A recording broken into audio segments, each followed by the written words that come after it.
বাংলাদেশের বিরুদ্ধে যখন ভারতের সরকার এবং হাসিনা নিপীড়ন করেছে, তখন বাংলাদেশের জনগণের জন্য ভারতের যে তরুণরা রাস্তায় নেমেছে, সেই তরুণদের থেকে মোদী সরকার ভয় পেয়ে গেছে। সেই তরুণদের থেকে মোদী সরকার ভয় পেয়ে গেছে যে হাসিনার বিরুদ্ধে যদি নেমে তরুণরা হাসিনাকে নামাইতে পারে, তাহলে আমার বিরুদ্ধে তরুণরা নেমে আমাকেও নামাইতে পারে। তাহলে এই তরুণদেরকে এখন ভুল কিছু বুঝাইতে হবে।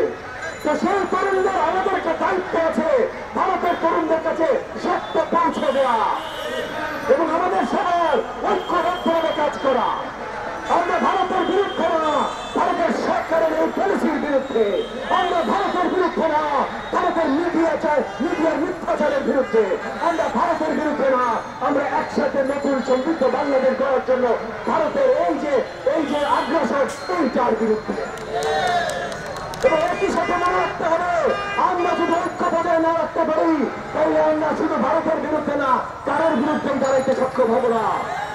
এবং ঐক্যের জন্য আমি আজকে আপনাদের মাধ্যমে আমি অন্তর্বর্তীকালীন সরকারের কাছে একটা আহ্বান জানাচ্ছি, আপনারা বারবার ঐক্যের কথা বলবেন না। রাজনৈতিক দল যে আমরা যারা আছি, যতগুলো দল আছি, একটা আন্দোলনে যারা ছিলাম, হাসিনাকে সরানোর জন্য রাজপথে রক্ত যারা দিয়েছি, তারা প্রথম থেকে বলে আসছি যে অন্তর্বর্তীকালীন সরকার ব্যর্থ হতে পারবে না।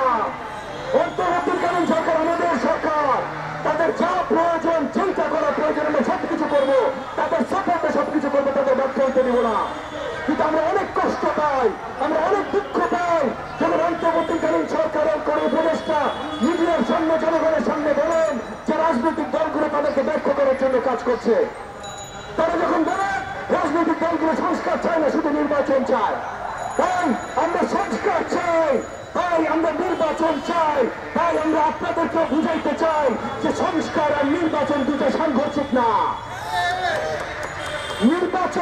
নির্বাচনের জায়গায় সেটা সময় মতো হইতে হবে, আমরা সেটা চাই। সংস্কারের জায়গায় সেটা কন্টিনিউস হইতে হবে, আপনারাও করবেন। নির্বাচিত সরকার যখন আসবে ইনশাআল্লাহ, যদি জনগণ আমাদেরকে বেছে নেয়, আমরা যখন আসবো তখন আমরাও করবো ইনশাআল্লাহ। দুটো সাংঘর্ষিক না, দুটো একসাথে হইতে হবে।